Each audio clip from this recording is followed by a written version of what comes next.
Buenas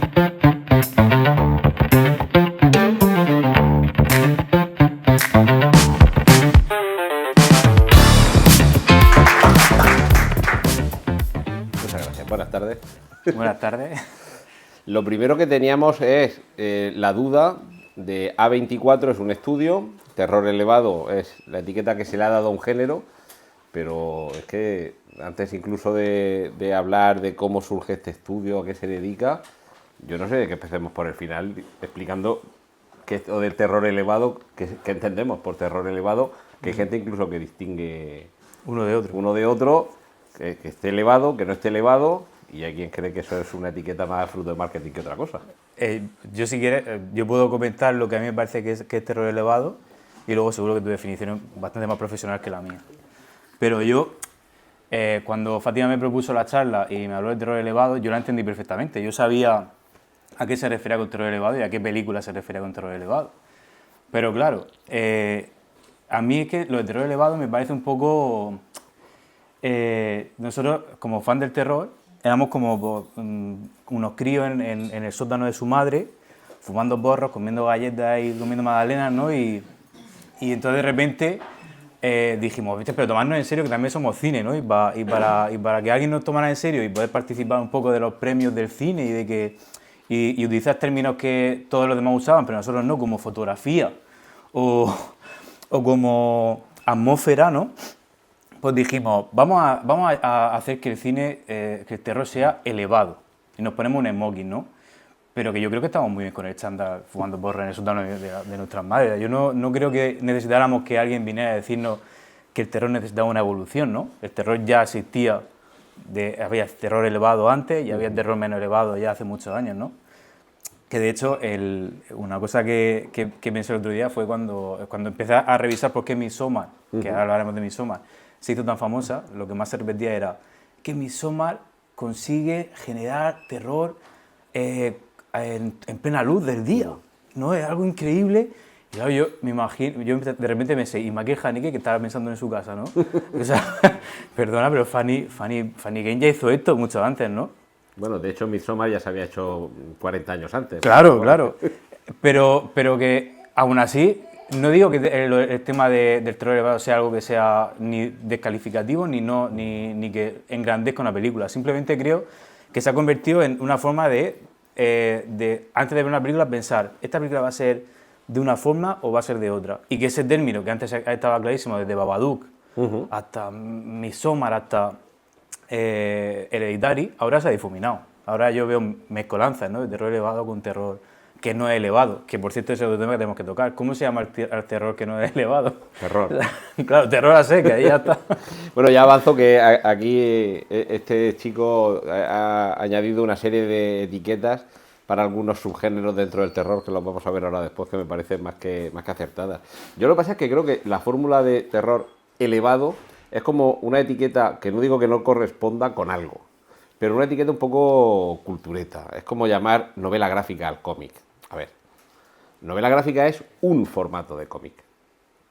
La que empieza y acaba y no continúa todas las semanas o no es una serie limitada, pero parece que si lo llaman novela gráfica es como más adulto, te toman más en serio, claro. mola más. Claro. Y bueno, es que hay novelas gráficas y hay series limitadas y hay colecciones, claro. Y hay formato prestige, hay formato de cómic de grapa y si lo llaman novela gráfica a lo mejor no estás de verdad describiendo qué es ese producto formal en cuanto a objeto. Pero sí que y en cuanto a conjunto narrativo, porque la novela gráfica es como una novela. Empiezas una historia, la terminas, aquí tienes tu tomo, que te lo puedo haber entregado en 12 fascículos mensuales, pero la historia empieza y acaba y se acabó. Igual que una novela, El Señor de los Anillos son 3 novelas, y El Hobbit es una novela. Claro. Pero a lo mejor con lo de terror elevado es un poco esa fórmula un poquito molona de denominar a una película que no es solo casquería, que no es solo sobresalto. Y a lo mejor es esa película, que me parece que lo comentaste tú el otro día, que es ese terror que te llevas a tu casa. Sí. Que no se te queda solamente en la película, que es lo que distinguiría el asco y la sangre. Sí, sí. El sobresalto y el cuchillo abriendo panzas, que una vez que sales de la película te olvidas. Claro. Porque ya fuera de la película, como no tienes ese impacto visual o sonoro, que es el truquito de subir el botón del volumen cuando va a aparecer el malo, y ya no hay terror. No sé si con lo de elevado quieren decir que te lo llevas en el cerebro puesto en lugar de haberse quedado en las tripas. Yo creo que sí y no, porque elevado ya cada vez suena un poco más a cine, cinema verité, ¿no? Un poco vamos a fusilar a Polaski, vamos a hacer lo que hizo Haneke. No, Repulsión es entonces terror elevado también. Es que puede serlo, porque mira Barbarian. Barbarian tiene escenas que me parecen horrorosas, horripilantes, y son muy repugnantes también. Pero sin embargo está considerada terror elevado. ¿Por qué?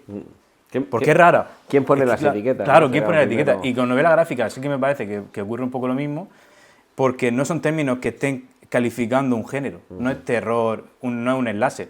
Son términos que simplemente etiquetan una forma de marketing, una forma de venderte la película. Pero luego la película no entienden muy bien a qué se refiere con novela gráfica, porque un cómic es un cómic. Y aquí estamos hablando de ello. Lo que pasa es que yo creo que antes esto se tenía bastante más claro. Era terror. Aquí en España solemos decir terror, pero en inglés se refieren a horror, y yo creo que aquí en español con el término horror denominamos otra cosa. Terror es que viene el hombre lobo y me come. Si el hombre lobo sale en las noches de luna llena, mientras es de día no hay terror, porque no puede venir el hombre lobo y comerme. Y el horror, y por eso a lo de Lovecraft se le denomina horror cósmico, es: he descubierto que hay criaturas o dioses más allá de nuestra comprensión, más allá de nuestra medida del tiempo y del espacio, y me da igual que vengan, me da igual que sea de noche, me da igual estar yo en la Antártida y descubrir que ahí hay criaturas en una ciudad perdida. No, yo estoy en mi casa, es de día, sé que estos bichos están en otra galaxia, pero el horror perdura en mí mañana, tarde y noche, porque ha llegado a mí un conocimiento de algo que me horroriza y que me causa una intranquilidad y un desasosiego que da igual que no sea noche de luna llena.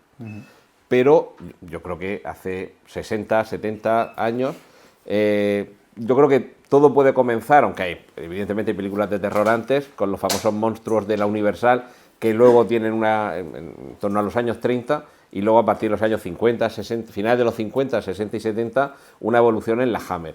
Es el monstruo clásico. Ahí yo creo que está bastante claro a qué le tenemos miedo.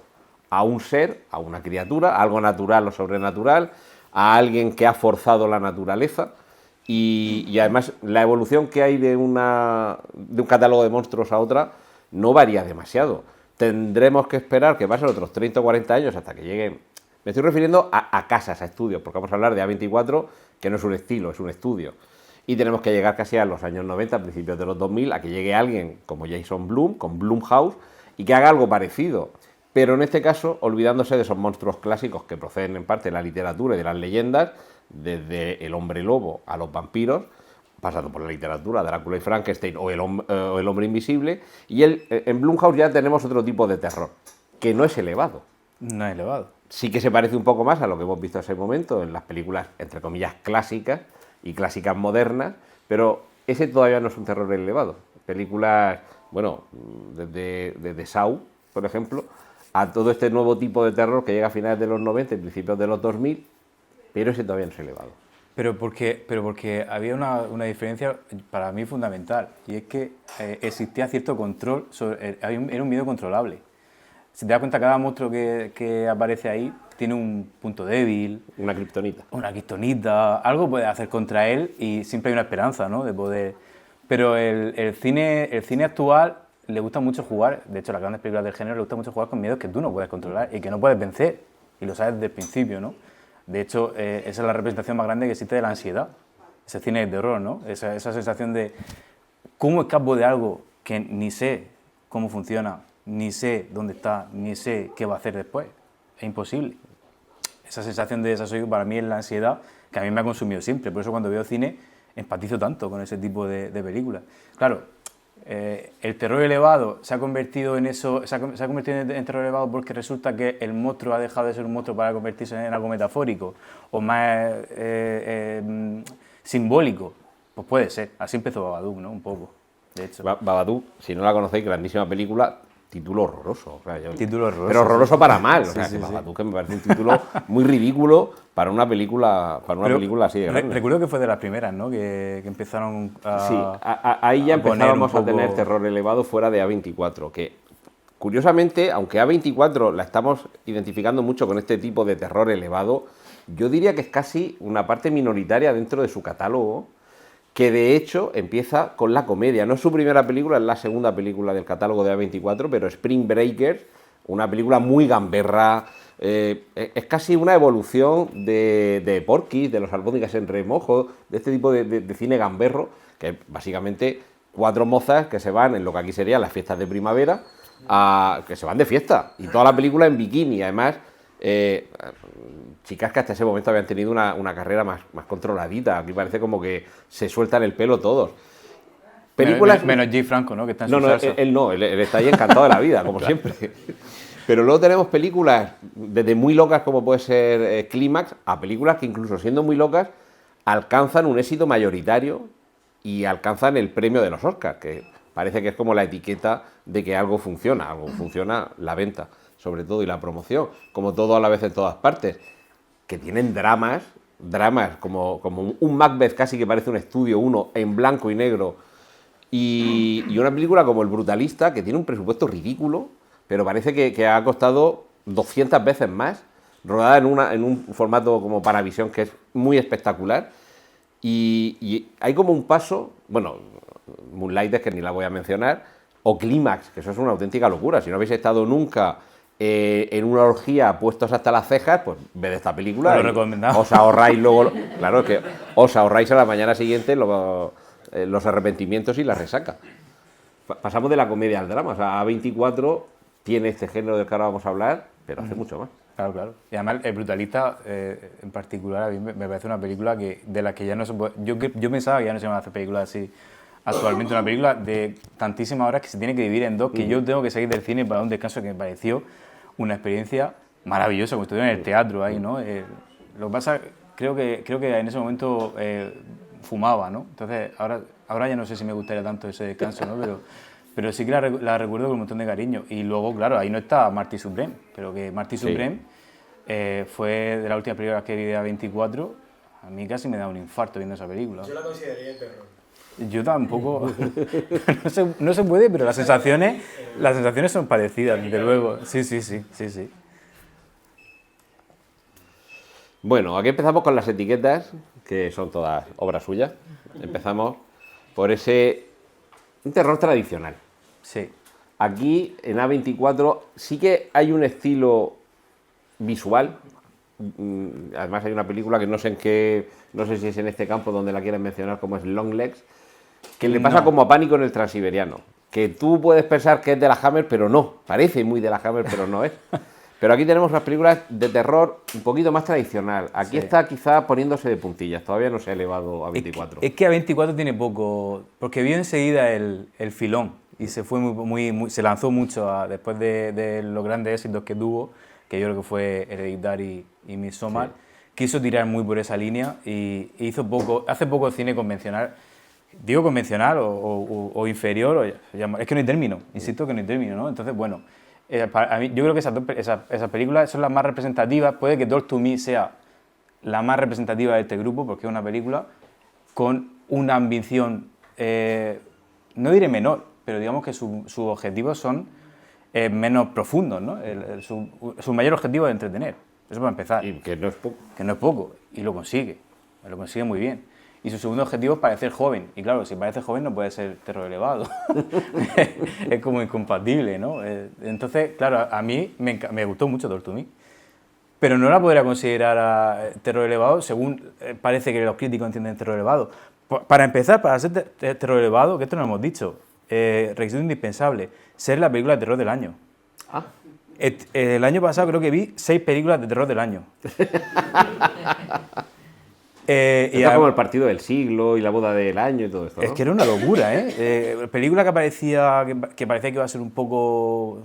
Vaya fotografía tiene esta película. La película del año. Lonely, la película del año.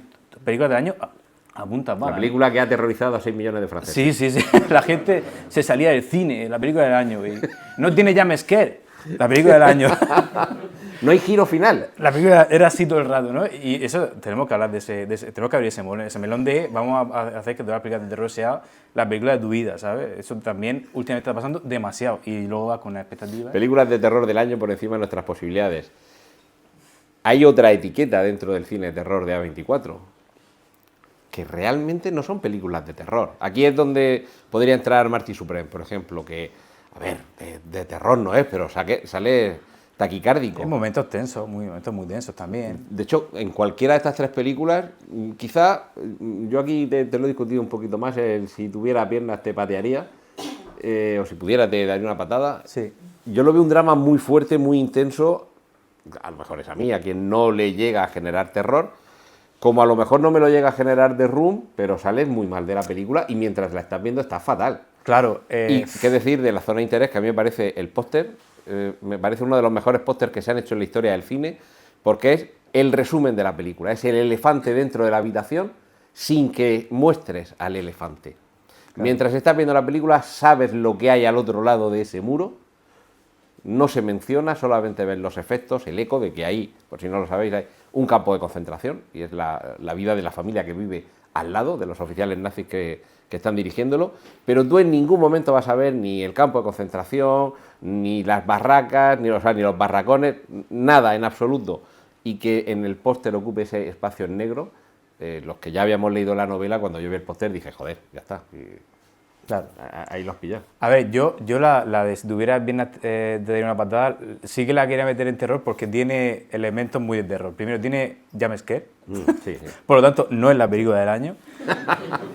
Tiene body horror, tiene escenas en las que Araceli aquí presente tuvo que quitar la mirada.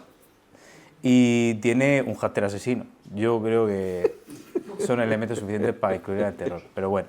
Y La Zona de Interés creo que tiene una de las escenas de un villano más grandes que he visto en mi vida, en el cine, que es el momento en el que un personaje un protagonista está en su jardín y entonces se están escuchando gritos de gente muriendo, muchos ruidos, ¿no? Y él se está fumando un puro y hay un ruido de fondo que tú no sabes cuál es, pero no le das mucha atención porque hay gente muriendo y lo estás escuchando. Y de repente el tío se queda así, mientras está fumando ese cigarro y escucha el ruido y ve que es el ruido del agua de una ducha. Y se levanta como muy poco enfadado, para la ducha y dice, ahora sí. Ahora sí que puedo fumarme este cigarro en paz, ¿no? A mí me parece un peliculón y es verdad que miedo tiene poco, pero lo pasan muy mal y sales con un cuerpo, digamos que es una película sobre monstruos, ¿no? Sí. Además, sobre los peores monstruos, que son los que existen, Claro. Que de verdad han existido y por desgracia vemos que van perpetuándose en su existencia.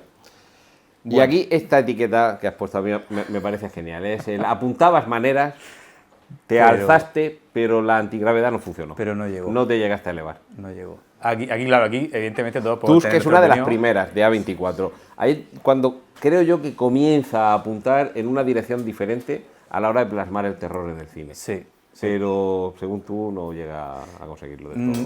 Yo creo que... A ver, es que claro, aquí hay que diferenciar dos cosas. La primera, claro, es que ya he visto a gente que se ha enfadado un poco porque ha visto, no sé quién ha sido, ha visto el sacrificio de un ciervo sagrado. ¡Ojo! Y aquí lo que estamos diciendo es que la película no es terror elevado todo el rato, no que la película no me guste. O que es que son dos cosas diferentes. O que no sea buena o que claro, no funcione. Es que son dos cosas diferentes.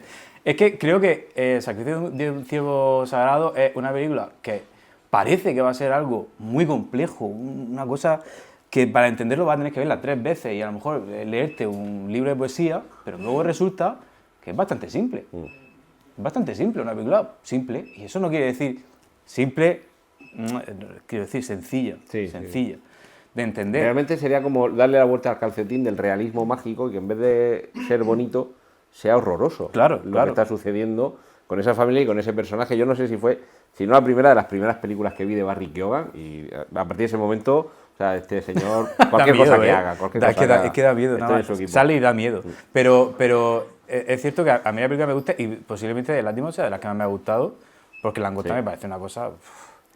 Pues Eso sí que era elevado. ¿Por qué no hemos puesto langosta? Claro que ¿Por sí. qué no lo hemos incluido? Pues porque no es terror, realmente, nada de terror, no es una comedia pura y dura, ¿no? Una comedia, bueno, yo me reí un poco, pero se supone que es una comedia. Y luego tenemos ¿Qué animal elegirías? Yo, Bueno, si no lo sabéis, Langosta es una película en la que, no sé si en una realidad, en un futuro, en otro universo paralelo. Nadie lo sabe. La cuestión es que tú tienes que elegir un animal con el que. O sea, perdón, tienes que elegir una pareja y si no logras emparejarte, te conviertes en ese animal. En el caso del protagonista es una langosta. O sea, una langosta no de tamaño humano, una langosta de las que se come la gente. ¿Por qué procedimiento? Ni lo sabemos ni nos interesa. No importa. Puede ser un ciervo, un barbo, una pulga, pero la cuestión es que como no logres emparejarte, o sea, amar a otra persona y que esa persona te ame y que establezcáis una relación y os emparejáis para siempre y seáis felices, tú eliges un animal, la otra persona elige otro animal y por un procedimiento, no sabemos si mágico o tecnológico, te conviertes para siempre en ese animal. Sí, bueno, yo iba a decir un unicornio, pero es que también vi la de la muerte de un unicornio hace poco y ya no sé, supongo que un gato. Coño, lo mismo que iba a decir yo. Sí, supongo que un gato. A ver. Y vos tiene miedo, eso que yo bueno, creo verdad, que daría para una hemos charla dejado... aparte, ¿no? O sea, yo creo que vos tiene miedo, te daría para una charla aparte. Esa tiene para su propio análisis, Sí, ¿verdad? sí, yo... Primero porque dura 15 horas. Y si no, lo parece. Claro. Y segundo porque creo que ahí en Vos tiene miedo está lo mejor y lo peor de Ari Aster mezclado, ¿no? Sí. Y... Con fuerte presencia de lo peor. Sí, con fuerte presencia de lo peor. Pero también hay escenas que a mí Sí, me parecieron sí, la muy leche, buenas, ¿no? sí. Pero sí que es verdad que, madre mía, vaya ida de olla. Uf. Ahora sí. Ahora sí, Venga. terror elevado, ahora sí. Esto es el terror elevado. Estas son las películas que hacen que se asocie el concepto de terror elevado con el estudio A24 y que al mismo tiempo hacen que una determinada forma de plasmar en imágenes una historia se identifique con A24. Si pensamos en la Universal, pensamos en un determinado tipo de fotografía en blanco y negro, unos decorados determinados, una música orquestal determinada. Si pensamos en la Hammer, unos colores saturados, bueno, para empezar, color saturado, una sangre que parece ketchup, chicas con pechos turgentes. Si pensamos en terror elevado y en A24, tenemos un tipo de fotografía, un tipo de ritmo narrativo y unas historias, algunas desagradables, algunas muy desagradables. Si no habéis visto Men, os recomiendo que tengáis el estómago muy fuerte para el tramo final, porque además llega un momento en el que dices, si esto que sucede me lo muestras una vez, uff, pero si me lo muestras 37 veces seguidas exactamente lo mismo por saturación, puedes llegar a pensar, ¿se te pasa el efecto? No, no se te pasa el efecto. Es algo tan desagradable que te quedas hipnotizado y, bueno, es un recital interpretativo del actor protagonista, no os digo más. Películas como A Ghost Story, el cartel no miente, ¿ves? La historia de un fantasma, pero el fantasma tradicional, el fantasma de sábana con dos agujericos. Y el problema, que yo creo que ahí es donde has dado antes en el clavo, o muchos de los clavos que has clavado fenomenal, que es eso que te llevas a tu casa. Yo creo que terminar de ver A Ghost Story es sinónimo de ir luego a tu casa pensando en que realmente si existieran los fantasmas, probablemente no lleven la sábana por encima, pero su percepción del tiempo y de cómo están insertos en el tiempo debería ser algo así. Un fantasma no como algo, no corpóreo o incorpóreo, sino presente, visible o invisible, tangible o no, pero realmente la percepción del tiempo sería como se muestra en la película. Se parece un poco al momento este de Interestelar, en el que el tiempo es un lugar que puedes recorrer. Sí. Puedes ir hacia adelante, hacia atrás, hacia arriba y hacia abajo en el tiempo, como si fuera en esta habitación, ir hacia aquel lado o hacia este, pero en lugar de desplazarte y tener esta silla adelante o tener el perchero de las camisetas, tienes ayer, pasado mañana, hace 1.000.000 de años. ¿Qué te pareció a ti esta? A mí A Ghost Story me pareció un poco una poesía, ¿no? Decir que una película es una poesía a veces suena un poco pedante, pero es verdad que A Ghost Story es un poco una poesía y además es que intenta transmitir con imágenes la sensación que uno tiene cuando pierde a alguien, pero sigue ahí de alguna forma, ¿no? Creo que Ghost Story es menos terror que si pudieras te daré una patada, ¿eh? También te digo. Pero creo que es una película preciosa y además que si os gusta Casey Affleck, nunca enseña la cara. Así que... Y a mí me encantó, a Ghost Story me gusta mucho. Lo que pasa es que yo creo que de la que hay aquí es mi favorita, de hecho. Por lo menos al principio sí que estás muy intranquilo, muy inquieto porque piensas que puede ser una película de terror. Sí. Pero al mismo tiempo es que lo que te propone es una reflexión elevada sobre la trascendencia del alma. Claro. Es verdad que te vas a tu casa pensando... Seguramente la más metafísica de toda 24, ¿eh? Sí, yo creo que también. Pero sí que, bueno, ahí está toda la vez en todas partes, ¿eh? Ojo. Eso es el multiverso, según alguien que no ha leído nunca un cómic de Marvel y que ni ha visto una película del MCU y no sabe cómo funciona de verdad el multiverso. La cuestión es que es verdad que esta película sí que te vas a tu casa pensando por dos razones. Puede ser porque te haya gustado muchísimo o puede ser porque no la hayas entendido y quieras darle forma en tu cabeza, que eso también pasa, ¿no? Te lanzan tantísimas imágenes. Pasa con Men. Sí. Men es un batiburrillo de imágenes que te noquean de forma constante, te dan pa, y te vas un poco... ¡buah! Voy a ver si lo puedo sopesar. A veces te acuestas y cuando te levantas por la mañana dices, vale, era esto. Espérate, que sí, que tiene algo de sentido. Y a veces que no, a veces que pasa que no. Pero todas las películas tienen un poco eso en común, ¿no? Te abofetean con un montón de imágenes, casi todas preciosas, con una fotografía maravillosa. Y luego, ya en tu casa tú reconstruyes el puzzle, y si te interesa. Si no, pues... evidentemente. Y El Faro creo que El Faro y la Bruja son ejemplos de esto que te hablaba, ¿no? El miedo que no controla, el miedo que no está presente, ahí no hay nada y a la vez hay algo siempre presente, ¿no? Un poco el ejemplo perfecto de esto es It Follows, ¿no? Sí, la película de It Follows. Que perfectamente, o sea, en lo visual, es terror elevado. Además, terror elevado. 100%. Y ya 24 puro y duro. 100%. Aunque no sea de 24. No las vi yo, pero estoy seguro de que luchó por tenerla, vamos, lo tengo clarísimo. Hemos dejado ahí arriba a las dos películas de Robert Eggers y las dos películas de Ari Aster, que yo creo que son los dos ejemplos más paradigmáticos de lo que se entiende por terror elevado y película de A24, que hace más que terror, pero sería el paradigma. En el caso del Faro es que hay más de un relato y más de una novela, que la historia es muy similar. Tampoco es demasiado novedoso lo de llevar a dos personas a un faro y que algo sobrenatural o maligno tenga lugar ahí, que les conduzca a la locura. Quizá ahí lo que había también era el antecedente de lo que nos ha regalado este año pasado Robert Eggers con Nosferatu visualmente. En cuanto a un no he visto Nosferatu visual. aún. Bueno, macho, tarda. Pero sí que es verdad que el Faro es toda atmósfera. O sea, sí que es cierto que lo que ocurre... No es el único elemento Lovecraftiano de la película. Sí, totalmente. Y luego The Witch, tengo una anécdota muy graciosa. A ver. Cuando fui a verla al cine, el acomodador nos dijo, a ver, yo si queréis os doy las entradas para verla, pero quiero que sepáis que la gente se estaba saliendo del cine. Yo si queréis os las cambio, estáis a tiempo.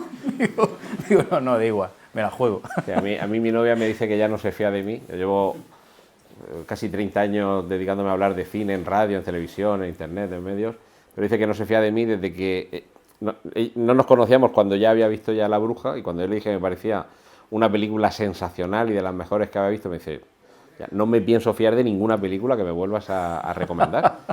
Yo entiendo que seguramente de todas estas, estoy por decirte que quizá A Ghost Story sea, y es rara, la más común, pero la más disfrutable, ¿no? La que menos espectadores ahuyentaría de la sala de cine. Sí. Cualquiera de las otras, Hereditario, Midsommar, yo creo que en algún momento... Sí, quizá pero por la violencia gráfica, por razones diferentes. Exacto. También en una pero... por la rareza, en otra... Sí. En Men es la historia de una mujer que tiene una ruptura, lo vamos a dejar ahí, con su pareja y se va a un pueblo ahí apartado en la campiña británica, y al cabo de un tiempo te vas dando cuenta de que en ese pueblo que no hay mujeres, que es la única mujer que está en el pueblo. De ahí el título Men, hombres. Y hasta ahí puedo leer que decía Mayra. Pero vas viendo cosas en esas películas que te pueden echar. Yo creo que A24 no es un terror tampoco para todo el mundo. No porque sea elevado, sino porque se puede hacer en algún momento incómodo de ver. Tiene algunos momentos, sobre todo Hereditario, Midsommar, gráficamente muy desagradables. Pero también que en algún momento dice, bueno, ya está bien de tomadura de pelo. Hombre, no, claro. Y luego hay otro problema. Bueno, la historia del acomodador no terminaba ahí. Cuando yo terminé de ver La Bruja, al salir estaba apoyado y mirándonos y diciendo, ¿qué? Una mierda, ¿eh? Os lo dije. Bueno, el caso es que otro de los problemas que tiene La Bruja y el Faro para mí es que, de nuevo, fueron la película del año. ¿Y qué pasa cuando vas a ver la película del año y te encuentras películas que no tienen mucho sentido, que son tan oníricas? Pues que no vas vestido como tienes que ir vestido a ver una película. Tú vas a ver la película del año y te esperas una película del año, ¿no? Pero, claro, si te encuentras una película muy extraña, muy difícil de entender, muy obtusa... Yo La Bruja no la entendí la primera vez que la vi. No la entendí. Yo salí, dije, me ha gustado porque las imágenes son impresionantes, porque hay cosas que están bien aquí, pero no me gustó en general, ¿eh? Pero eso es como la película esta de Brad Pitt...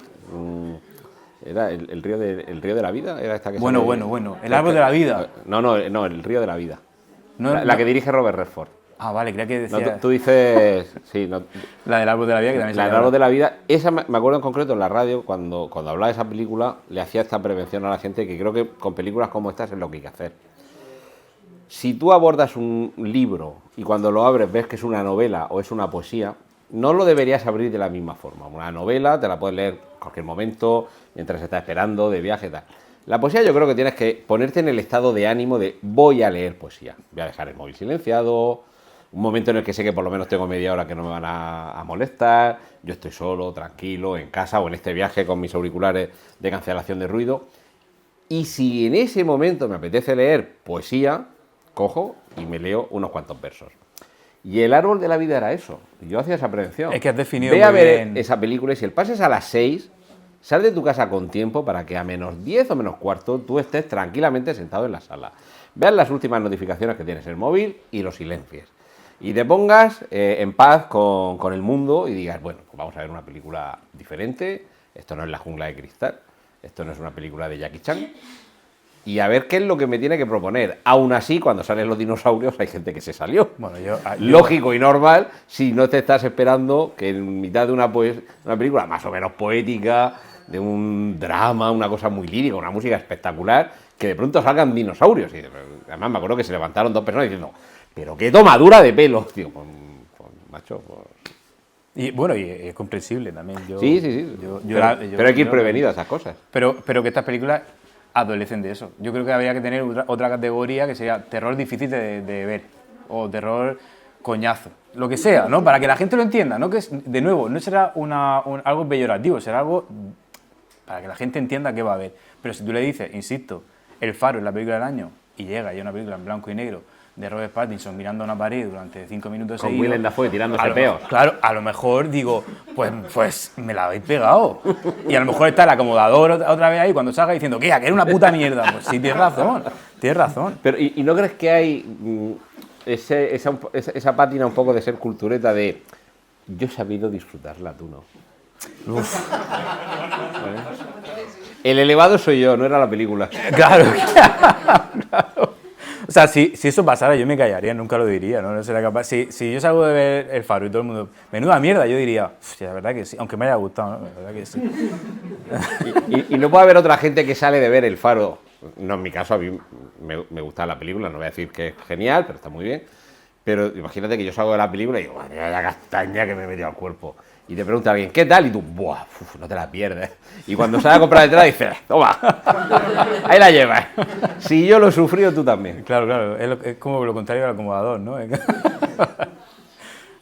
Tenemos algunos autores que yo creo que ya los identificamos. Bueno, ahí hemos visto a Robert Eggers y a Ari Aster, pero tenemos algunos otros autores que también los identificamos con A24, porque quizá las películas más importantes que han hecho ha sido con este estudio.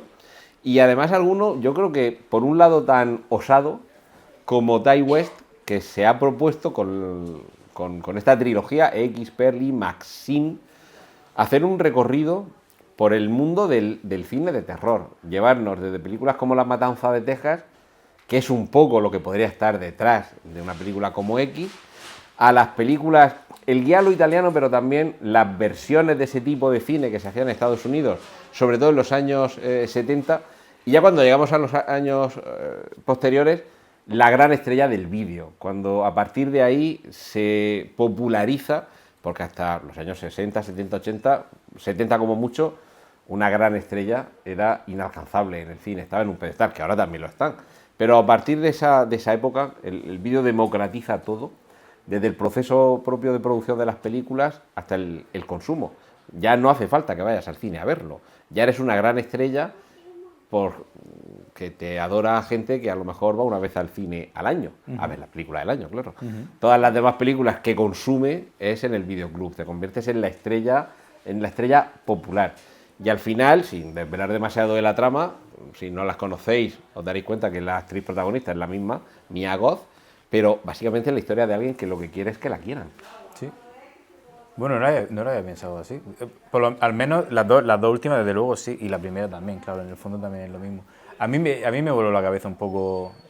Bueno, aquí hay alguno más que salía en la película. Sí.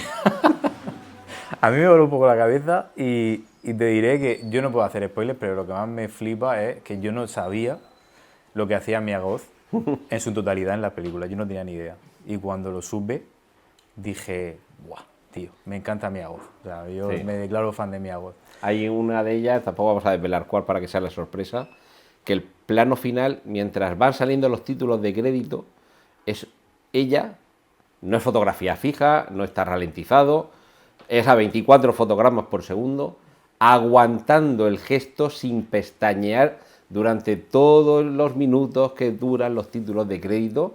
Y yo, solo por ese plano, yo le habría dado el Oscar, porque creo que ese año no hubo nadie que se esforzara tanto en ofrecer en un plano secuencia, plano secuencia, la cámara quieta y tú también quieta, pero no deja de ser un plano porque es una secuencia muy larga y es la secuencia de créditos, yo creo que más impactante en años. Y es una actriz que yo creo que se merece mucho más reconocimiento. Claro, y luego está el metacine, ¿no? Porque al final Mia Goth interpreta siempre un personaje que quiere ser artista, actriz, quiere ser...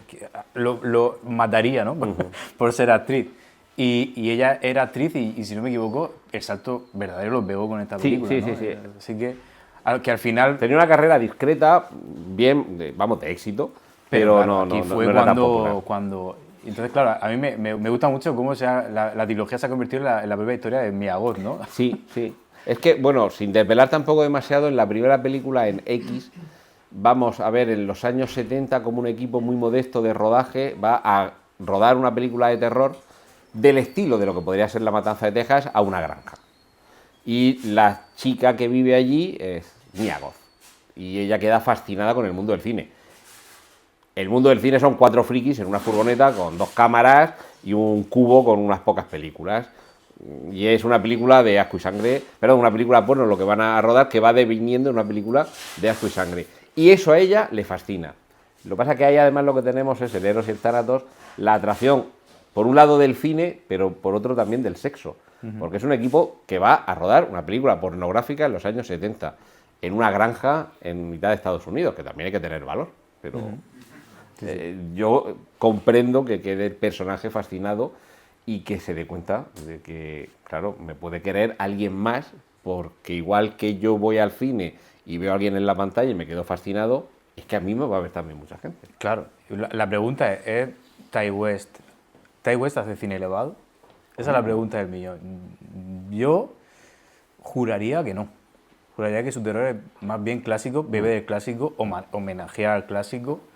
Y por eso me flipa, o sea, quiero decir, a mí estas películas me parecen divertidísimas y creo que si quisieran ser algo más, se estropearían un poco, ¿no? Ese encanto inocente que tienen, ¿no?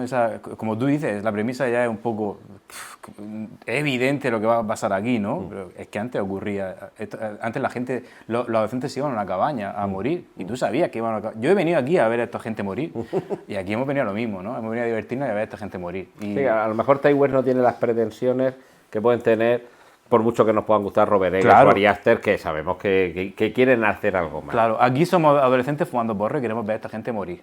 Es así, y es la definición exacta. Cuando yo me reunía con mis amigos, desde luego, ya te digo yo que La Bruja no es el tipo de película que yo veía. O sea, no, era este tipo de cine. Saca Posesión Infernal, hombre. Posesión Infernal, bueno. Tenemos, además de estas películas de las que hemos hablado aquí, tú comentaste una serie de películas que yo creo que no sé si era en terror elevado que se puede caer al suelo o terror que no es terror. No, películas como Longlegs. Quería hablar de Longlegs, pero claro, ¿habéis visto Longlegs? Sí. O sea, casi todo. Por no decir ¿alguien no ha visto Longlegs? Vale, es que no quiero spoilear mucho Longlegs, pero he intentado quiero hablar de Longlegs sin spoilear a nadie, ¿no? Pero para el que la haya visto, voy a decir una cosa que a lo mejor no va a gustar mucho o voy a parecer un poco imbécil. Pero a mí Longlegs me parece una película muy mala. Vale, ¿por qué?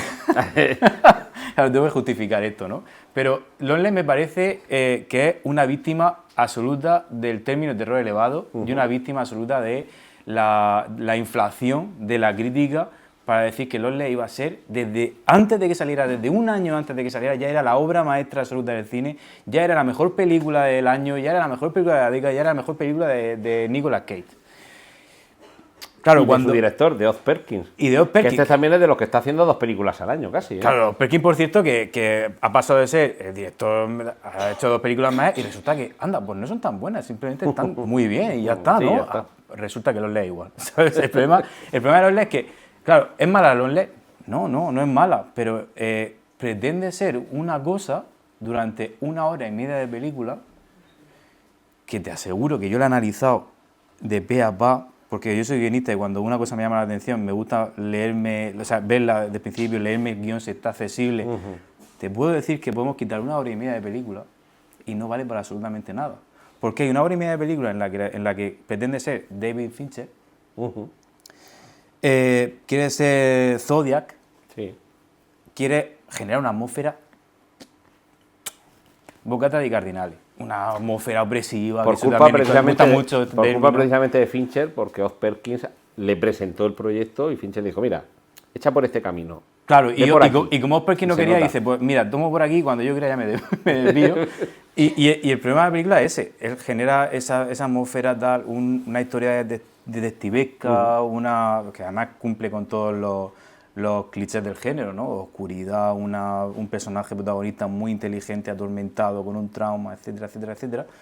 Y la película final, sin spoilear nada, decide convertirse en lo hizo un mago. Y además te lo voy a explicar con flashback. De repente todo lo que había hecho la protagonista desde el principio... No, es que no solo es el problema es que todo lo que hace la protagonista desde el principio, para resolver el misterio, no sirve para absolutamente nada. Sus acciones no tienen ningún tipo de repercusión. Bueno, pero eso es como Indiana Jones, que si En Busca de la Arca Perdida no hubiera estado, el final hubiera sido exactamente el mismo. Sí, correcto. La diferencia es que sea una película de aventura, no de aventura elevada. Claro. Pero no hay aventuras elevadas, hemos visto drama, hemos visto comedia. No, pero no lo digas muy alto. No vaya a ser. Ahora supongo que Spielberg es la aventura elevada ya, ¿no? Yo creo que ya se considera... Yo creo que no. Si él no es elevado, yo ya entonces no... Aventura... ¿Qué podría ser una aventura elevada? ¿Qué es lo que nos podría proponer un director para que nos lleváramos la aventura con nosotros, que nos propusiera una reflexión? Que yo creo que lo de elevado es por levantarse por encima del lodo y la sangre y del susto habitual de la película de terror. Claro. O sea, trasladándolo a otro género, y podemos empezar con el de la aventura o con los superhéroes, que yo creo que sí hay superhéroes elevados. El Protegido, de Shyamalan. ¿El Protegido crees que es elevado? En comparación con el universo cinematográfico Marvel o el de DC, completamente. Pero está tan elevado que ni lo ven. ¿Pero en comparación con qué película de Marvel? Con cualquiera. Hombre, yo no creo, ¿no?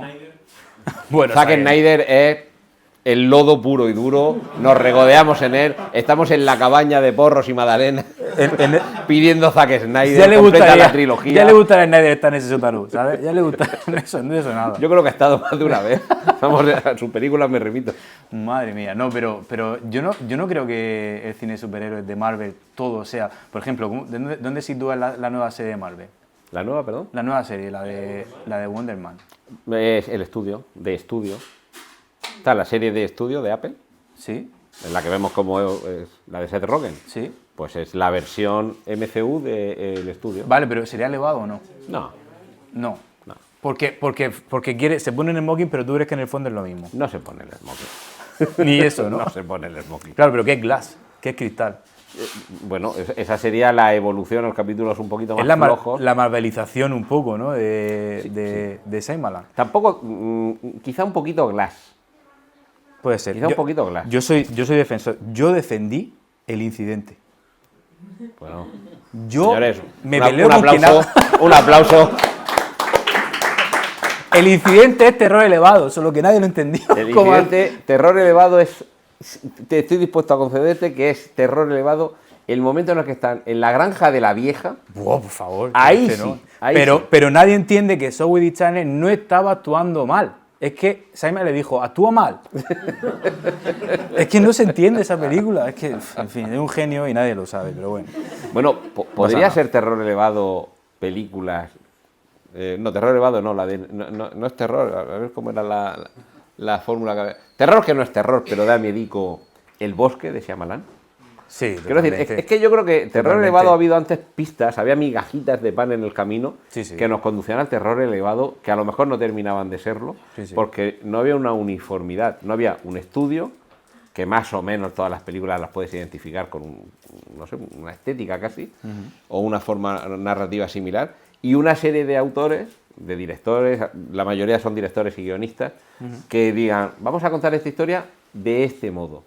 Porque incluso Shyamalan tiene distintas películas Claro. dentro de su trayectoria que son más y menos Shyamalanescas. Y más y menos terror también. Ahí tiene películas que son literalmente una película de terror, ¿no? El sexto sentido, ¿qué sería, por ejemplo? ¿Sería terror o no sería terror? Yo creo que es Evidentemente no. Terror a secas. Pero estaría...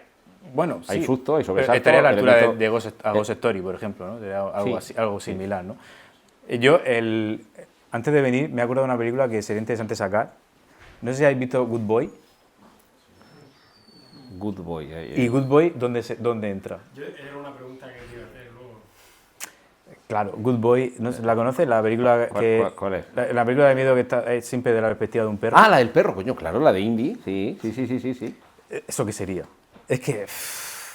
A ver, es elevado porque la ha hecho filming, ¿no? Pero claro, pues tú ríete, pero es que ese es el criterio. Sí que ese es el criterio. Bueno, elevado es si en vez de un perro fuera una jirafa, coño. Ahí sí. No, ¿ves? Ahí sí que estaremos en lo que tú estás explicando, de cuál sería la etiqueta que se le aplicaría a ese tipo de película en función de la reflexión que te llevas tú. Claro. Porque te estás dando cuenta de lo que está pasando ahí y llega un punto en el que trasciendes el terror. Claro. Y acabas llorando, ¿no? Un poco. Un poco no, bastante, los que tenemos perro en casa.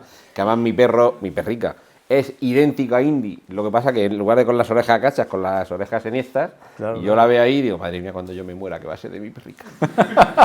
Claro, es que una película sobre el luto de un perro. O sea, por favor, ¿cómo no va a ser eso elevado? Pues no, yo creo que no lo es. ¿No?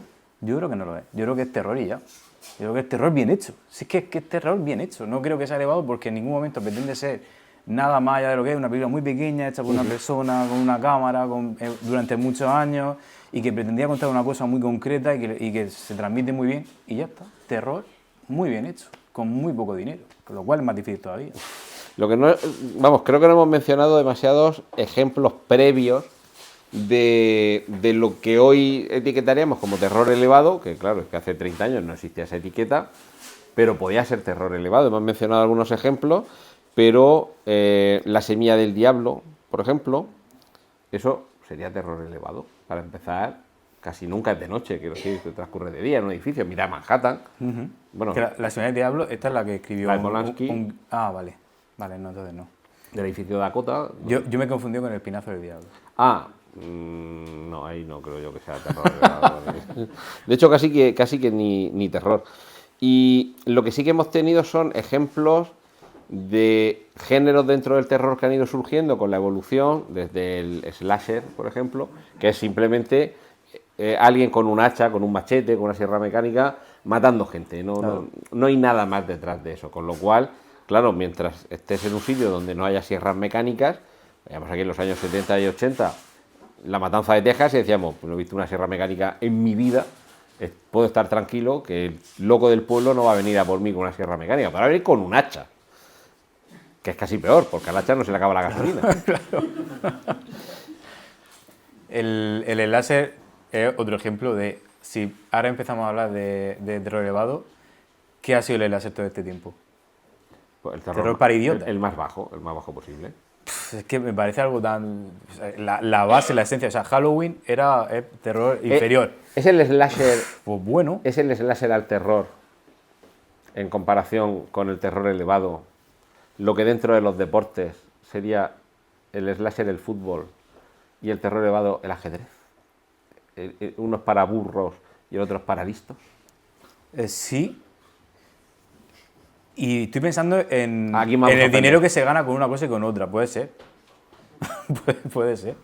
Sí, porque en los campeonatos de ajedrez se gana dinero, pero nada comparado con cualquier futbolista de segunda. Otro ejemplo, novela gráfica, cómic, ¿no? A mí me dicen que yo hago novela gráfica. O sea, que yo niego tajantemente. ¿Cómo dejas que te digan esas cosas? Claro, pero claro, digo, ojalá hiciera cómic y ganara dinero. La verdad, me encantaría. Luego hay dentro de esta evolución del terror, hemos visto a los monstruos, hemos visto, bueno, los asesinos en serie, el serial killer también un género en sí mismo, Ed Gein, hay quien dice que Adolf Hitler es la persona más importante del siglo XX, yo creo que es Ed Gein, mató a menos gente, pero la influencia que ha tenido en muchísimos otros, aunque no se contabilicen cadáveres, pero me parece que es mucho más importante.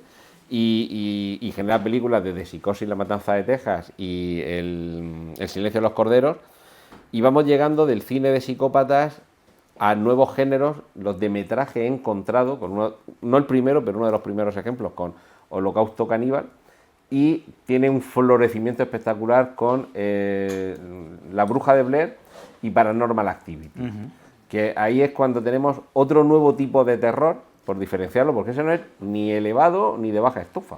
Es simplemente el terror de un testigo inanimado, pretendidamente objetivo, pero que te hace vivir la simulación de que esto ha sucedido en realidad, porque el testigo es una cámara que estaba puesta en un sitio. El ejemplo para mí, supongo que por cómo me pilló a mí en ese momento cuando todo eso hizo un boom, porque hizo un boom también, para mí fue REC. Fue el momento en el que, para empezar, fue el momento en el que me aficioné al terror, al de pasarlo muy mal. Porque yo en el terror no lo había pasado muy mal hasta que no vi REC en el cine. Perdona que te interrumpa, es que como estamos en Murcia, estás hablando del gigante verde gordo, ¿no? Es eso, es REC, ¿no? Exacto. Esto pasa como cuando digo que yo trabajé enero. Y entonces me preguntan, ¿pero dónde? Y esto pasa, te lo juro que esto pasa. Te lo juro que esto pasa. Pero yo me acuerdo que vi REC y me compré palomitas y Coca-Cola, grande. Y conforme salí tenía las palomitas y la Coca-Cola entero. Ni la había tocado. Ya, pues claro, eso en tu época de la cabaña con las magdalenas y los porros no pasaba. No, eso no pasaba, claro. Entre que era joven y que la película era muy engañosa, porque al principio parecía una comedia, parecía Aquí no hay quien viva, ¿no? Y digo, qué risa. Hostia, y de repente eso se convertía en un tour de force ahí, una montaña rusa de locura, con una cámara que temblaba constantemente, pero que siempre estaba en el sitio para mostrarte lo que no querías ver. Me pareció impresionante. Y te digo que hasta defiendo las siguientes de REC, un poquito. Sí. No tanto, evidentemente. Sí, cada una en su estilo, porque yo creo que quizá la 3 es la que flojea un poquito. ¿La 3 es la de la boda? No, esa es la 2. En la 2 a mí me gustó mucho y... ¿Es la 3, ¿no? ¿Es la 3 la de la boda? Ah, pues entonces es la 2 la que flojea un poquito. La 2... Sí, claro, sí. Que es un poco más de lo mismo. La 2 funciona peor porque es lo mismo, pero peor. Sí, claro. Sí. La 3 me gustó porque me pareció una declaración de intenciones tan bonita al principio. Quita la cámara de aquí. Sí. Y de repente empieza a rodar una película tradicional que estaba dentro, ¿no? En ese momento. Y además era una comedia. Bueno, eso lo intentaron hacer con La Bruja de Blair y tampoco funcionó muy bien. Lo de quitar la cámara subjetiva y vamos a hacer una película en formato narrativo tradicional. Era muy complicado. Y es que La Bruja de Blair, yo creo que La Bruja de Blair solo puede salir una, ¿eh? Sí. Eso fue... Bueno, cuando se estrenó la Bruja de Blair, la presentaron en el Festival de Sitges, y no recuerdo el nombre, pero bueno, la actriz protagonista la invitaron al Festival de Sitges. Y cuando llegan ahí, los programadores del festival dijeron, no, bueno, vamos a llevarla a la gala. No, si se supone que la película ha pasado de verdad, ¿cómo va a aparecer la que matan en la película aquí? Y la pobre chica pues estuvo ahí 2 días encerrada en el hotel, que no la dejaban salir, para que no la viera, para mantener la ficción. Claro, más atmósfera, más... Pero eso lo hicieron muchísimo mejor que con Holocausto Caníbal porque, no sé si 1, 2 o 3 años antes, comenzaron en aquellos primigenios foros de internet a meter comentarios de, oye, ¿os habéis enterado de estos chicos que han desaparecido? Lo dejaban ahí, que el fandom hiciera lo suyo. Luego, por otro lado, en otro foro, oye, pues he descubierto esta leyenda en Burkittsville, esta bruja que no sé qué, no sé cuánto. Entonces, todo eso que en la ficción de la película se supone que sucede en realidad, alguien había que decía, sí, es verdad, yo me acuerdo que hace 3 años vi en los foros que estaban buscando a estos 3 chicos que habían desaparecido. Sí, sí, además, claro, se podía hacer antes cuando no había una comunicación tan brutal, ¿no? Ahora sí alguien... Bueno, ahora le hemos dado la vuelta porque con la inteligencia artificial... Claro, alguien, oye, Grok, esta película de verdad, y ya está. No, al revés, yo estoy diciendo ficcionar previamente ese antecedente falso, colocarlo ahora para que cuando dentro de un año hagan la película, dices, sí, es verdad, que yo he visto vídeos de esta persona, bueno, también. de esta desaparición. Pero da igual, porque te van a decir, hey, Grok, y te van a desmentir, es que da igual lo que haga hoy en día. Oye, ¿y habrá algo después del terror elevado? O sea, esta es la última evolución en los géneros de terror, ¿nos puede esperar? Lo estamos viendo ya, la fusión, ¿no? Estamos viendo hacia atrás de nuevo. O sea, no sé, Weapons, por ejemplo, es un ejemplo de terror elevado mezclado con terror tradicional, porque Weapons es como Longlegs, pero para mí bien, porque también tiene como 2 tonos que se mezclan dentro de la película, pero para mí funcionan muy bien ambos, ¿no? Y luego uno es consecuencia del otro, no como en Longlegs, ¿no? Y me parece que yo creo que tiramos hacia ahí, ¿no? Porque de nuevo Weapons, la película del año. La película del año. Y Weapons es divertidísima, yo me reí incluso, ¿no? En un momento... Sí, me gusta mucho... Sobre todo el final, ¿no? Claro, me gusta mucho el cine, que estoy viendo algo muy grotesco, pero me estoy riendo. Eso me hace mucha gracia. Y me encantaría verme desde una cámara, ver como estoy lleno de sangre y Es un poco como las salvajadas de Sam Raimi, sí, que en ese Arrástrame rollo. al infierno, por Sí, ejemplo, hay totalmente. momentos en los que estás asqueado, Pero te tienes que reír, pero ¿no? te estás riendo. Sí. No hemos hablado, hemos mencionado algunos directores que los identificamos mucho con el terror elevado, A24, nos hemos dejado fuera a alguien como Jordan Peele. Ah, Jordan Peele. Que me parece de lo más interesante, con un estilo propio, y no sé si... Alguien ha soplado. Sí, porque hay alguien que no lo soporta, lógico y normal. Pero yo diría que, no todas, pero alguna de sus películas, alguna, y lo digo en singular, porque no son muchas, pero yo, Ash, por ejemplo, yo solo veo terror, vamos, elevado, no, elevadísimo. Sí, yo todavía no lo entiendo, pero sí. Me gustó, ¿eh? Terror elevado un poco Me eso gustó. también, ¿eh? Yo no necesito entender todas las películas para que me gusten, yo no lo necesito, pero a mí Ash me gustó. A mí Jordan Peele me gusta. Pero claro, esto sí que es una opinión sin fundamento. Quiero decir, ¿por qué me gusta Jordan Peele? Pues no lo sé muy bien. Pero bueno, eso dicen que No lo es sé muy el bien. auténtico amor, que cuando amas a alguien y te pregunta por qué, dices, pues no lo sé. Pues sí, es como la Y música, ¿no? Eso significa que la quieres. Es como la música, ¿no? A mí esto me entra. Cada vez que yo empiezo a hacer algo, me entra. Igual que Ari Aster, choco mucho con él, porque además sí que creo que el motivo es, esto lo hablo muchas veces con Pedro, con mi amigo, que hablo mucho con él de cine. A él le gusta bastante Ari Aster y a él no le importa tanto lo que a mí me molesta de él, que es que trata muy mal a su personaje. Hasta puntos ya que ya dame algo de esperanza, ¿no? Para algunos, o al menos a que me encariñe de ellos. Pero a Ari Aster no, le gusta llevarlos a extremos y luego tirarlos por un precipicio. Sí, eso lo hace Midsommar. Y no me termina... Jordan Peele no hace eso. Sí, bueno, Midsommar... Pero no, Midsommar no hace eso. Sí, Midsommar- que sí, con un viejo. Que vale, se había enamorado de él cuando era Zagar. Vale. Cuando era Zagar se había enamorado del uno en Venecia. Sí, Hazme caso. vale, sí. Tienes razón.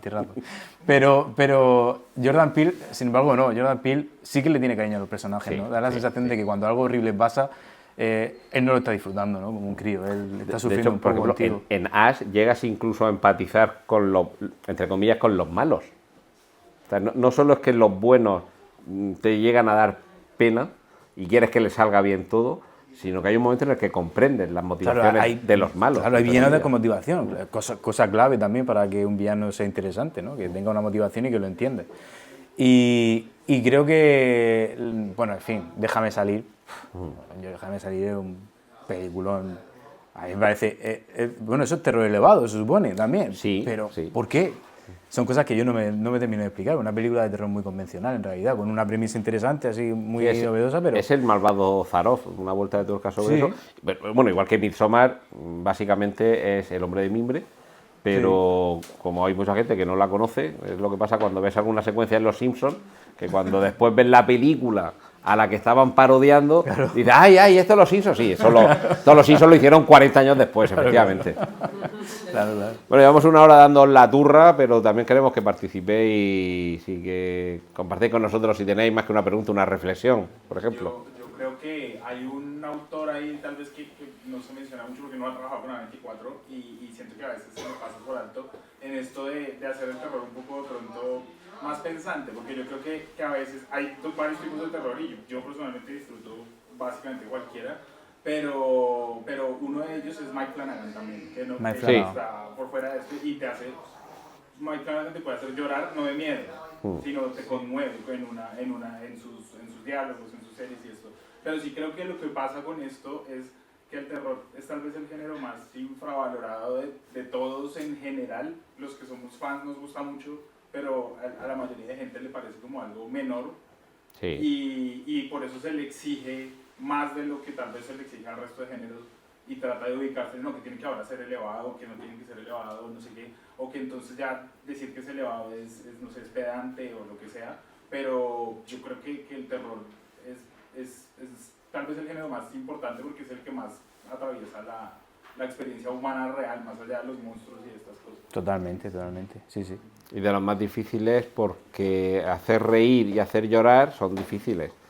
O sea, es difícil conseguirlo. Pero hacer que pases miedo es todavía más difícil porque no todos le tenemos miedo a lo mismo y aunque le tengan miedo a algo, es de lo que estábamos hablando antes, que puede haber miedos que con subir el volumen lo que consigues es un sobresalto, no un miedo, pero conseguir meter miedos en la mente del espectador o del lector, pues no es nada sencillo. Y de hecho, esos casos que se convierten en universales los contamos casi con los dedos de una mano. Aquí en el Mar Menor le tenemos miedo a bañarnos en el mar y no va a venir tiburón a comernos. Y cada vez que tú te metes en la ducha, ten por seguro que no va a venir un señor vestido de su madre con un cuchillo.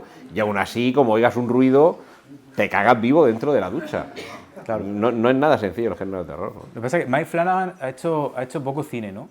No, sí, es más que son series, pero más de por serie. ejemplo, lo que hizo con Doctor Sueño en Sí. es algo que logró, por lo menos para mí, como reconciliar a King con Kubrick en una adaptación del Resplandor que al autor no le gustó ni poco, pero luego logró darle un final tanto a la adaptación de Kubrick como al libro de King en una secuela 40 años después que funciona muy bien para los dos. Entonces creo que tiene ese potencial, bueno, pero pues para mí, digamos, de Flanagan, para mí, que la Maldición de Hill House es maravillosa, pero para mí es Misa de Medianoche la mejor obra. Para mí también, Misa de Medianoche me parece la mejor. Bueno, ahora ya no, ahora ya era La vida de Chuck. Sí. Que yo no iba a verla, pero ¿ves? No iba a verla al cine, me refiero, pero me convenció el señor ese que está ahí de pie. Yo la vería porque la disfruté mucho, una película, digo, para sentirte bien, tal. Y fui a verla, digo, como yo salí del cine con ganas de bailar, ¿no? Un poco de... ¿Qué tío más? Yo casi al revés, la vi antes de ir al cine, la vi en casa, y de esto que termina la película, me quedo así, delante de la pantalla, termina la película, se ve en el proyector, se ve la pantalla de fondo, el salvapantalla, y yo todavía pensando, dándole vuelta. Sería, en lugar de terror elevado, drama elevado, o sea, todavía continúo pensando en lo que... Pero aún así no podía evitar meter sus fantasmicas. Sí. Por cierto, a ese señor que está de pie le tenemos que dar también las gracias, porque gracias a que está de pie, hoy que estamos hablando de A24, ahora mismo aquí, estamos 24 personas sentadas. Si se hubiera sentado, nos rompe el karma. Por aquí también... tú. Sí, yo tenía una pregunta un poco también en relación con lo último que estabas comentando, de si es posible generar terror más allá de lo audiovisual en otros medios como la literatura o incluso el cómic. Al no manejar porque el ritmo lo pones tú, si es posible causar terror en el espectador y si es posible, ¿existe un terror elevado en otros medios, en el TVO por ejemplo? En el TVO te puedo dejar a ti, pero yo en la literatura te diría Lovecraft y Ligotti. Y Poe, por supuesto. Sí que te dejan algo y sí que estás leyendo y te estás sintiendo mal. Tú lees El Pozo y el Péndulo y estás aterrorizado con El Pozo y el Péndulo. A mí Stephen King solo me ha hecho pasar miedo una vez, es en la habitación 1408, que lo estaba leyendo, que luego la película no está mal, pero no pasé tanto miedo en la película como en la novela. Yo estaba leyendo la novela y estaba acojonado. Y ha sido, de verdad, la única vez que Stephen King me ha hecho pasar miedo leyéndolo. Pero, claro, es mucho más difícil porque según cómo lo hagas, si eres demasiado explícito, a lo mejor no le dejas hacer el trabajo al terror que debe poner el propio lector. Y si haces que el lector se pierda leyendo descripciones demasiado vagas o demasiado barrocas, como le sucede a veces a Lovecraft, puede pasar que directamente el lector se desconecte.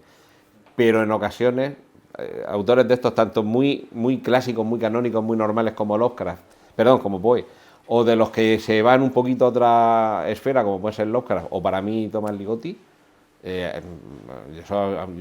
a mí sí que me desasosiega mucho algunas de las cosas que nos cuentan. A ver, es que en el cómic, claro, es diferente porque... Yo estoy pensando en Niño Sano, por ejemplo. Claro, es que es explícito. O sea, en el cómic no puedes andar con... No puedes jugar mucho con la... Sí que puedes, pero es más complicado porque son imágenes y encima no tienen música. O sea, juegas con menos herramientas. Pero lo que sí juegas es con la imagen fija. Entonces, si algo te perturba en un cómic de terror, que pasa mucho, tu cabeza, que es muy de torturarse a sí misma, va a estar un ratico ahí diciendo, joder, si la ves en una película suele ser una escena corta o que dura un tiempo determinado, pero en el cómic no. Y tú te tienes un rato ahí, ¿sabes? Y incide un poco en la imagen, ¿no? Y te queda grabada, llevas mucho tiempo viéndola. Y además puedes jugar con pasar páginas, que además tiene la gracia de que tú pasas las páginas. Eso lo hacía mucho... Es que ¿tú has mencionado a quién? Bueno, Niño Sano, a mí, por ejemplo, cada vez que lo leo me deja siempre la misma sensación que después de ver Midsommar. Ya, pero... Todo está mal, es todo sucio... Claro, pero yo hablaba de Ayana Hiro.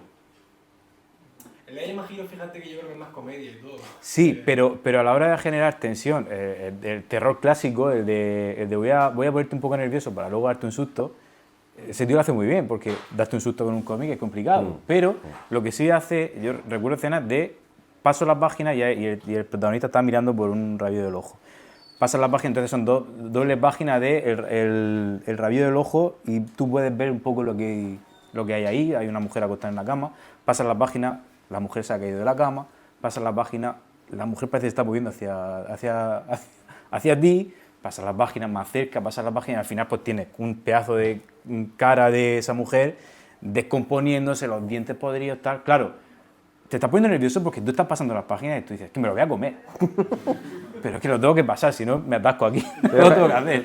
Entonces es interesante, como mínimo me parece interesante que se pueda explorar muchísimo, ¿no? Pero hay poco, al final yo creo que estamos de acuerdo en que hay poco cómic de terror en comparación con otros géneros, como la acción, la aventura... Que cada vez está saliendo mal. Bueno, pero que por ejemplo, en el manga está editando un montón de géneros de terror. Pero que trascienda, me refiero, que se queda como clásico, que tengo yo en mi casa una balda entera de Junjiito. Claro, por imágenes retorcidas, pero como terror clásico, una historia de terror clásico que digamos que te mantenga en esa tensión constante, Junjiito tampoco es para eso, no es para... No, es retorcido, pero no... Es muy retorcido. El terror japonés al final es otra historia. De todas formas, el sobresalto en el cómic no es tan inhabitual, porque yo me acuerdo, por ejemplo, en The Walking Dead, spoiler, pero ha pasado ya el tiempo suficiente, cuando le das la vuelta a la página y ves al crío con la cara reventada, eso es el equivalente a en el cine cuando de pronto te suben el volumen. Sí, sí. O en una historia de violencia no te incomoda tanto en la película lo que le pasa a cierto personaje como cuando en el cómic ves en qué situación está y dices, joder, que lleva así no sé cuánto tiempo. Claro. Eso en el cómic te impacta más, que es la adaptación de la película, pero imagínate para que Cronenberg dijera, bueno, voy a caminar de puntillas por esta salvajada que le hacen a este personaje en el cómic. Yo creo que si hay un medio que puede igualarse al cine, son los videojuegos. Creo que el videojuego es una película, pero que encima eres tú el protagonista y tú controlas y tú decides darle la vuelta a la esquina, ¿no? Yo me asusto mucho. Todos los jumpscares Claro, es que ellos están el terror en videojuegos casi que está empezando un poco, ¿no? O sea, lleva tiempo, pero me refiero que no lleva la misma evolución que el cine.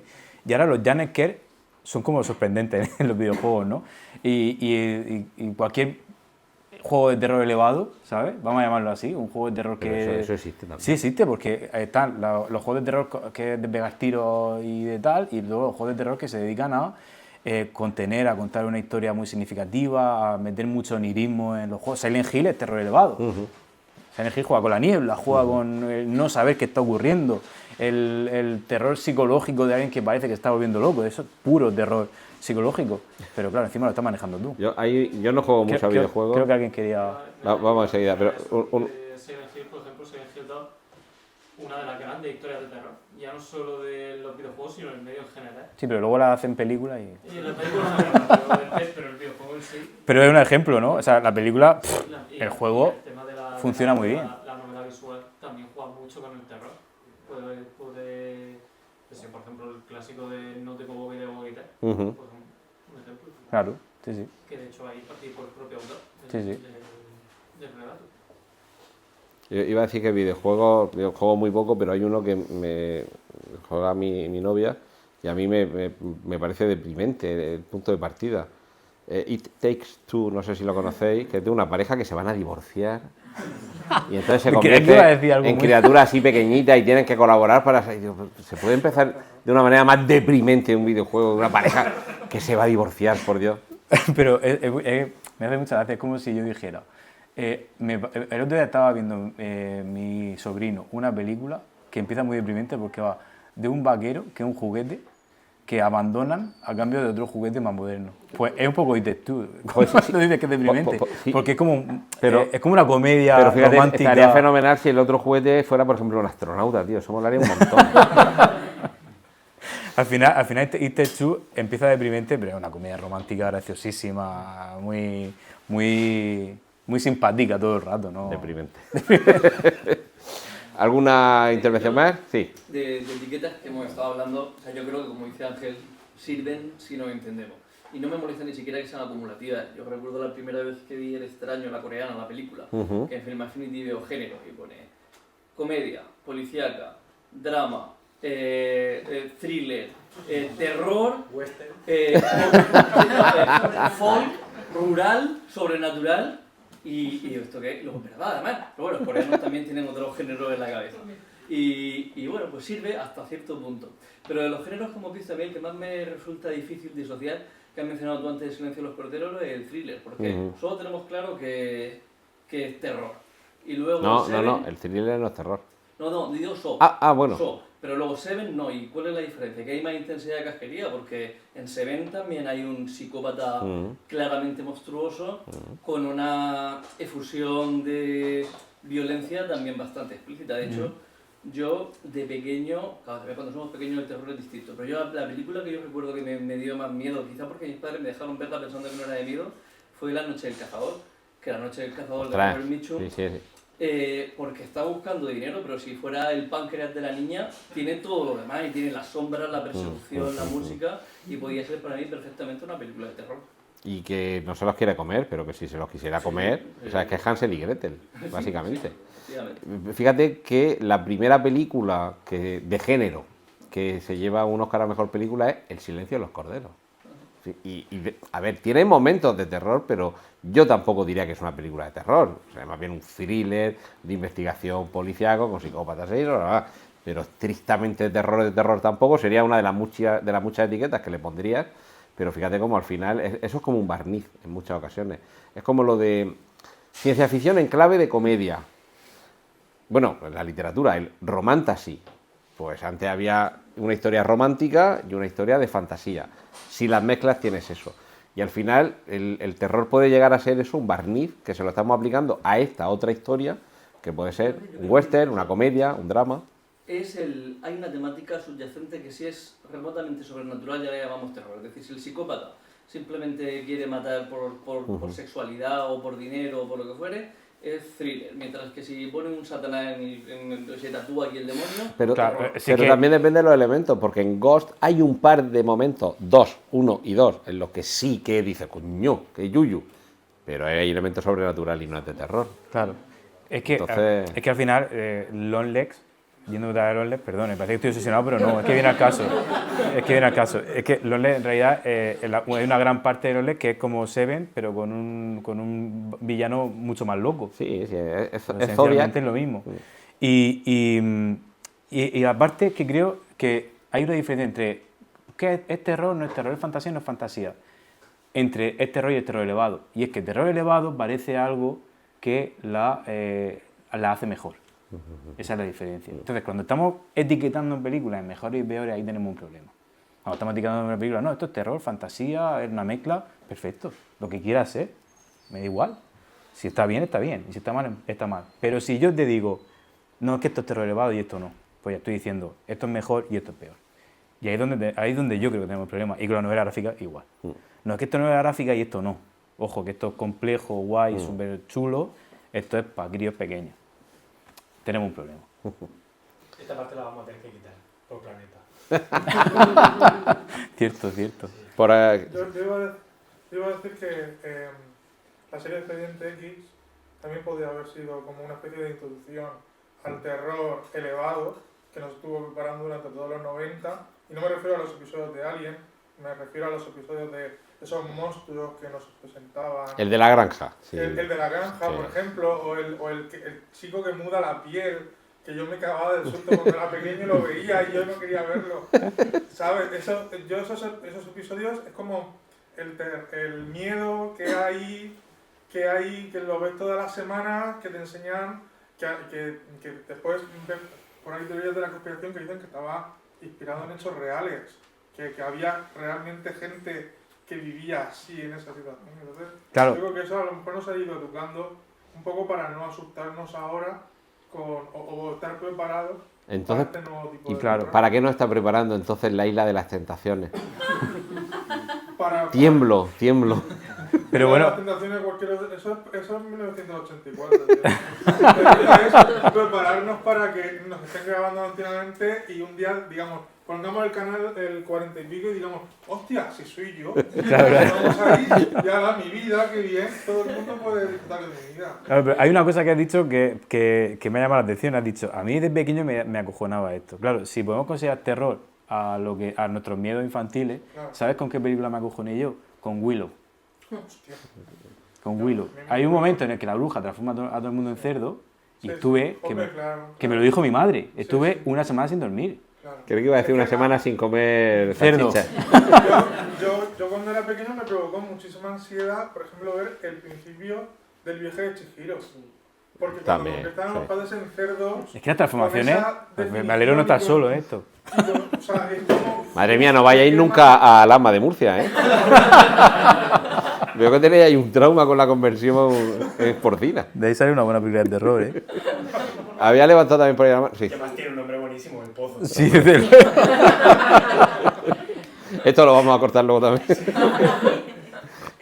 ¿Tenéis la sensación de que esto de querer diferenciar entre terror y terror elevado viene también de nuestra cultura española, de No, un poquillo no. acomplejado y querer diferenciar entre lo que es de adulto No, no, y pequeño? eso- Porque sobre todo cuando pienso en el cine más cultureta español, la gente reconoce rápidamente a Buñuel, a Berlanga, a Neville, pero Narciso Ibáñez cuesta reconocerlo cuando el padre acierta de esto y me da esa sensación, pero he puesto una sensación. ¿no? Sí, de hecho, mira, ¿quién puede matar a un niño es terror elevado? ¿Sucede de día? Para empezar, que es una de las señas de identidad. eso es un ¿Sucede de día? tic. Tic, sucede de día, pic.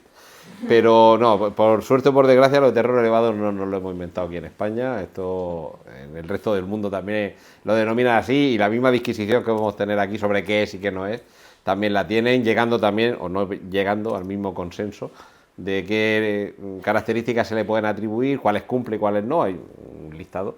Y yo estoy convencido de que si le vas suministrando toda esa lista a una inteligencia artificial, te saca el prototipo de película de terror elevado y tú lo vas leyendo y dices, pues sí que verás. Cuadra. Es esto, No, pero efectivamente. sí, pasa exactamente lo mismo. Yo que sé, La meseta del comedor. Buah. Esa película es terror elevado. A mí yo si llego a ser pequeño y veo esa película, sí que no duermo, pero a lo mejor en un siglo. No sé, de ese mismo director, Matar a Dios. Sí. Eso es cine de terror elevado. Es que pasa lo mismo. No creo que haya diferencia entre que sea español o que no, es lo de menos. Vale, por el final. A mí me ha sorprendido que todavía no ha salido en la conversación, sobre todo cuando se ha hablado de los orígenes, El Exorcista. Porque para mí El Exorcista es casi un ejemplo, o sea, si esa película saliera tal cual, hoy día sería un ejemplo de eso, porque tiene marca en varias cosas, como lo que habláis de que mucha parte de la acción transcurre de día, no tiene sustos prácticamente, y luego además tiene una cosa curiosa, que es que el terror elevado, cuando yo empiezo a ver por lo menos la etiqueta, que es con Babadook, que sí la habéis mencionado, ¿quién es la persona que la alaba y dice la película de terror más escalofriante que he visto? La misma de la novela gráfica. Hay una persona Sí, pero que se dedica a la poner... persona que lo hace es William Friedkin, que es el director del Exorcista. Y mucha gente dice, hostia, pues si al director del Exorcista le parece terrorífico esto, Es porque es elevado. ¿por qué tiene que ser terrorífico esto? No, sí. Sí, al final es boca a boca. Comedor con Stephen King. Claro. Si al final es boca a boca lo que convierte a una película en la película del año. Si el problema es que salgan 15 películas del año. Si no fuera por eso, no habría ningún problema. ¿Cuál fue la del año pasado? Weapon. Pues Weapon fue una, pero no, Lonely también.